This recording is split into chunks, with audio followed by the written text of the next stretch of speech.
اس کو تو رب تعالی کے حقیقی تعلق سے ہی فرصت نہیں. یہ ہے اصل روح اسلام کی. وہ تو بچتا ہے. خدا کی قسم مسلمانوں میں صحیح بتاتا ہوں کہ جب اللہ تعالیٰ کی معرفت اور محبت دل کی گہرائی میں اتر جاتی ہے تو بڑے سے بڑے نوابوں کو انسان اللہ والا لات مار دیتا ہے. رامپور کی بات سناتا ہوں. ہمارے ایک اللہ کے ولی رامپور کے اندر جناب نبی کریم صلی اللہ علیہ وسلم کی سیرت بیان کر رہے تھے اور بڑا مجمع تھا. یہ تقریباً کوئی 100 سال پرانی بات سنا رہا ہوں.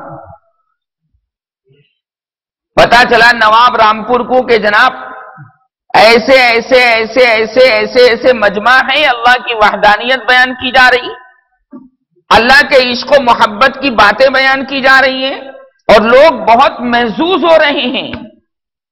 لوگوں کو سننے میں بڑا لطف آ رہا ہے. تو اس نے اپنے ایلچی کو بھیجا کہ اس نے کہا اچھا ہم سے بھی بڑھ کر کوئی آدمی آ گیا. ہمارے پاس تو اتنی دولت اور ثروت اور جائیداد اور باغات اور کھیتی باڑی, اتنے خدام حشم خدم ہمارے سب موجود ہیں. ان نے کہا کہ جا کر کہو ہماری طرف سے کہ ابھی تقریر چھوڑ کر نواب رامپور کے پاس اگر آپ چلے جائیں گے تو 1 لاکھ روپیہ ابھی نیٹ نواب رامپور آپ کو دے گا. حضرت نے فرمایا کہ تقریر چھوڑ کر جانا تو بہت دور کی بات ہے, ہمارے دل کے اندر وہ ذات, خدا کی ذات ایسی رج بس گئی ہے کہ دنیا کے مشرق اور مغرب کے سامانوں پر ہم لات مار دیں گے, لیکن جائیں گے نہیں. اپنے علم کو نہیں بیچیں گے, اپنے تقوی کو نہیں بیچیں گے, اپنے اتباع رسول صلی اللہ علیہ وسلم کو نہیں بیچیں گے, فروخت نہیں کریں گے. اللہ والوں نے کبھی ان چیزوں کو منہ لگایا ہی نہیں. سچی خدا والے بن کر رہے, اللہ والے بن کر رہے, جس کی بنیاد پر دل ان کا بے انتہا قوی بلکہ اقوا, غنی بلکہ اغنا رہا. لہذا نہیں گئے اور نواب رامپور جو تھے اپنا سا منہ لے کر رہ گئے. اپنا سا منہ لے کر, ارے جس دل کے اندر مسلمانوں اللہ سما جائے, اللہ سے بڑی کوئی چیز ہے؟ کوئی چیز نہیں. ساری چیزوں کو لات مار دیتا ہے, سونے کو اور چاندی کو اور ان تمام چیزوں کو. تو نبی کریم صلی اللہ علیہ وسلم کے پاس جو جوہر تھا, جو دولت تھی, وہ کیا تھی؟ اللہ کے عشق کی دولت, اللہ کی محبت کی دولت, اللہ تبارک و تعالی سے تعلق کی دولت, اللہ تبارک و تعالی کی وحدانیت کی دولت, اللہ تبارک و تعالی کی بنائی ہوئی جنت کی دولت, اللہ تبارک و تعالی کے بھیجے ہوئے سچے قرآن کے سچے الفاظ کی دولت عظما اور دولت کبرا نبی کریم صلی اللہ علیہ وسلم کے پاس تھی. اور جب دل اس کا ہو جائے تو سمجھ لو اللہ تبارک و تعالی کے ہمیں آپ کو یہاں بھیجنے کا مقصد پورا ہو گیا. ہمیں کسی کی رضا اور خوشنودی نہیں چاہیے, بلکہ اللہ تبارک و تعالی قیامت میں ہم سے کہہ دیں, بلکہ قبر میں نبی کریم صلی اللہ علیہ وسلم کا جب دیدار کروایا جائے تو سرکار فرما دیں کہ یہ میرا ہے, میرا امتی ہے اور میں اس کا نبی اور رسول ہوں. اس سے بڑی معراج مسلمانوں کوئی نہیں ہے. لہذا جن لوگوں کے دل خالی ہیں, دل کا کوزہ خالی ہے, وہ ابو لہب نہیں بنے گا تو پھر اور کون بنے گا؟ حضور اکرم صلی اللہ علیہ وسلم کو اللہ نے فرمایا, جب یہ 5 آیتیں نازل ہو چکی تو ایک 19ویں پارے کی آیت کریمہ اور نازل ہوئی, وَأَنذِرْ عَشِيرَتَكَ الْأَقْرَبِينَ وَاخْفِضْ جَنَاحَكَ لِلْمُؤْمِنِينَ. سورہ شعراء کے آخری رکوع کی آیت ہے 19ویں پارے میں. فرمایا کہ اے محمد صلی اللہ علیہ وسلم, اب یہ پیغام توحید, پیغام محبت, پیغام تعلق مع اللہ اور پیغام اسلام آپ اپنے قریبی رشتہ داروں کو بھی پہنچائیے تاکہ آپ کا گھر بنے, اور جب گھر بن جاتا ہے, داخل بن جاتا ہے تو خارج بھی بن جاتا ہے. تو حضور اکرم صلی اللہ علیہ وسلم اس حکم الہی کو پیش نظر رکھتے ہوئے کوہ صفا پر چڑھے. کوہ مروہ تو اب ختم ہی ہو گیا، وہ تو فرش میں آ گیا، صفا پہاڑ ابھی تھوڑا سارا باقی ہے، لوگ اس کے اوپر چڑھتے ہیں۔ نبی کریم صلی اللہ علیہ وسلم صفا پہاڑ پر چڑھے۔ اس زمانے کے اندر دستور یہ تھا کہ اگر کوئی آدمی مکہ مکرمہ کے اوپر یا اس کی فوج لاؤ لشکر حملہ کرنے کا ارادہ کرتا تھا اور کسی کو یہ معلوم ہو جاتا تھا کہ فلاں فوج فلاں لشکر کے آدمی مکہ مکرمہ پر حملہ کرنا چاہتے ہیں، تو وہ صبح ہی صبح ارلی ان دا مارننگ صباحا مبکرن ایک دم صفا پہاڑ پر چڑھتا تھا، اور صفا پہاڑ پر چڑھنے کے بعد ایک ہی آواز لگاتا تھا، وا صباحا وا صباحا وا صباحا، ہائے صبح ہائے صبح۔ تو امیر غریب مالدار چھوٹا بڑا سب صفا پہاڑ کی جانب چل پڑتے تھے کہ بھئی کوئی ایسا واقعہ پیش آ گیا ہے جس کی بنیاد پر آواز دینے والا ہم کو آواز دے رہا ہے، چلو بھئی سنو جا کر کیا کہہ رہا ہے، کیا مصیبت آ گئی مکہ مکرمہ کے اوپر۔ چنانچہ اس زمانے کے دستور کے مطابق نبی مکرم صلی اللہ علیہ وسلم صفا پہاڑ پر چڑھے، اور چڑھنے کے بعد یہی الفاظ فرمائے، وا صباحا وا صباحا وا صباحا۔ اب اس زمانے کے اندر سرکار کی آواز کو تو اللہ تبارک و تعالی نے پورے مکے میں پہنچا دیا، کوئی لاؤڈ اسپیکر نہیں تھا، کوئی مائک نہیں تھا، کوئی ہارن نہیں تھا، کسی طرح کی کوئی مشینری نہیں تھی، لیکن اللہ نے دکھا دیا کہ یہ آواز آواز محمد ہے، یہ آواز ندائے محمد ہے، اس کو تو مکے میں نہیں پورے عالم کے اندر پہنچ جانا ہے۔ اور سرکار نے ارشاد فرما دیا کہ کوئی کچا پکا مکان ایسا بچے گا نہیں جہاں میرا کلمہ نہ پہنچ جائے۔ آج وہ وقت آ چکا، آج وہ وقت آ چکا۔ ابھی پچھلے دنوں رشی کیش کے اندر بھی ایک انجو نام کی لڑکی جناب مسلمان ہوئی، اس کی تفصیل اگر سناؤں تو بہت وقت ہو جائے گا، لیکن اللہ نے کر دیا۔ ایم ایس سی کرنے والی لڑکی، اس کے باپ کا آشرم، اس کا باپ پنڈت، لیکن اللہ نے ہدایت کے دروازے ایسے کھول دیے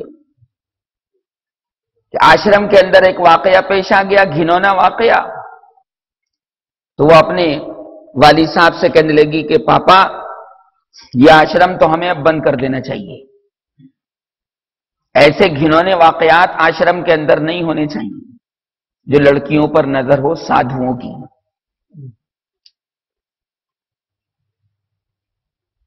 تو بات اس نے کہہ دی اپنے پاپا سے، ابھی اسلام کا کوئی تصور نہیں۔ رات کو جب سوئی، رات کو تو سونے کے بعد کیا خواب دکھائی دیا کہ ہزاروں آدمی اس کے پیچھے لگ رہے ہیں اس کو پکڑنے کے لیے۔ بات سمجھ میں آ رہی ہے؟ گونگے ہو کر نہیں بیٹھنا ہے، بات سمجھ میں آ رہی ہے؟ ہزاروں آدمی پیچھے لگ رہے ہیں اس کی عزت کو لوٹنے کے لیے، اور سب غیر مسلم خواب دیکھ رہی، سپنا، اور جناب یہ آگے کو بھاگ رہی، وہ پیچھے کو پکڑنے کی کوشش کر رہے ہیں۔ دیکھا کہ بھاگتے بھاگتے ایک مسجد آئی، اور مسجد آنے کے بعد اس میں کوئی عالم کھڑے ہوئے ہیں، وہ اس سے خواب کے اندر کہہ رہے ہیں بیٹی کیا پریشانی ہے کہ یہ پکڑنا چاہتے ہیں پیچھے لوگ۔ انہوں نے فرمایا کہ آؤ مسجد میں آ جاؤ، یہاں مسجد میں تمہیں کوئی کچھ نہیں کہہ سکے گا، یہ اللہ کا گھر ہے، یہ اللہ کا گھر ہے، اللہ تمہاری حفاظت فرمائے گا۔ یہ پہنچ گئی،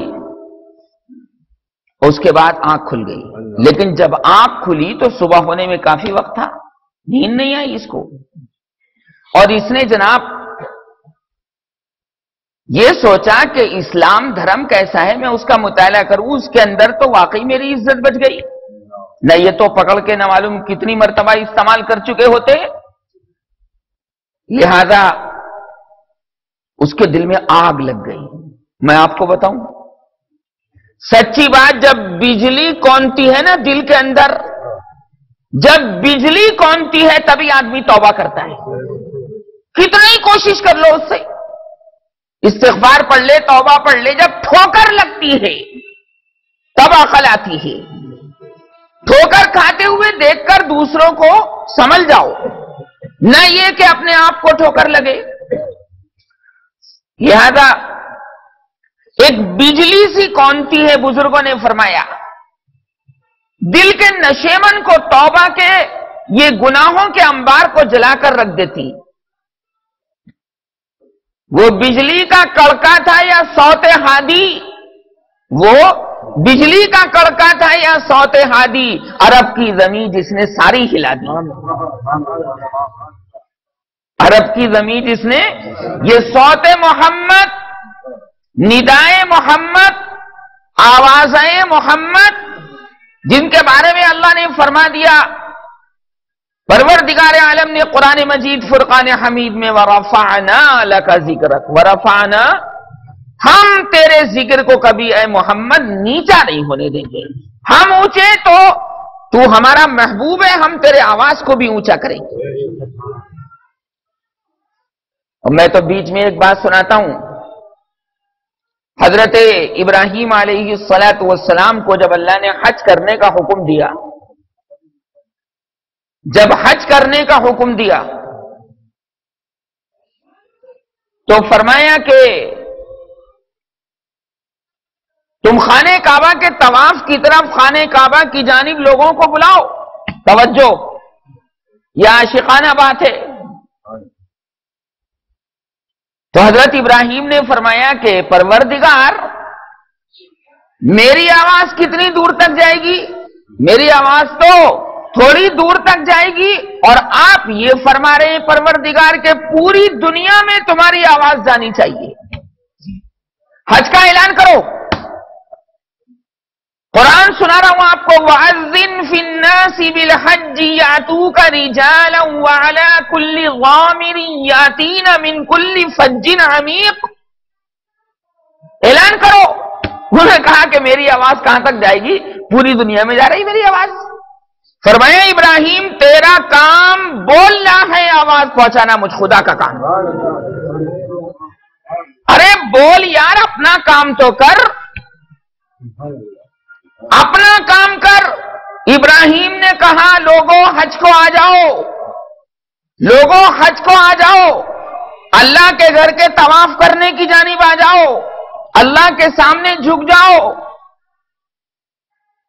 تو فرمایا کہ پوری دنیا کے لوگوں نے یہ آواز سنی، پوری دنیا کے لوگوں نے، کوئی لاؤڈ اسپیکر تھا، کوئی ہارن، کوئی مائک، کچھ نہیں۔ قرآن کہتا ہے وَأَذِّن فِي النَّاسِ بِالْحَجِّ يَأْتُوكَ رِجَالًا وَعَلَى كُلِّ ضَامِرٍ يَأْتِينَ مِنْ كُلِّ فَجٍّ عَمِيقٍ، دبلی سواری پر اور موٹی سواری پر سب لوگ، جن جن لوگوں کی روحوں نے لبیک کہی ابراہیم کی صدا کے اوپر، قیامت تک، یہاں تک کہ علماء فرماتے ہیں کہ جو بچے ابھی پیدا بھی نہیں ہوئے اور قیامت تک پیدا ہونے والے ہیں، ابراہیم کی آواز دنیا کے اندر تھی، مکہ مکرمہ سے بلند ہو رہی تھی، مگر عالم ارواح کے اندر جتنے بچے قیامت تک پیدا ہونے والے ہیں اور ان کی روحوں نے ابراہیم کی آواز پر کہا لبیک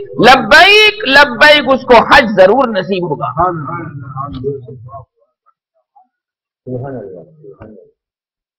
بڑے بڑے مالدار دیکھیں حج کو نہیں جاتے، حج فرض ہو گیا جاتے نہیں، ہزار بہانے بناتے ہیں، بڑھاپے میں جاتے ہیں جب کچھ ہو نہیں پاتا۔ حج میں تو جوانی کا حج، عبادت تو جوانی کی ہے، جب نماز ہو، چاہے اعتکاف ہو، چاہے روزہ ہو۔ ارے بڑھاپے میں گئے تو یار کیا گئے، ابھی لڑکی کی شادی کر لوں، یہ نمٹا لوں،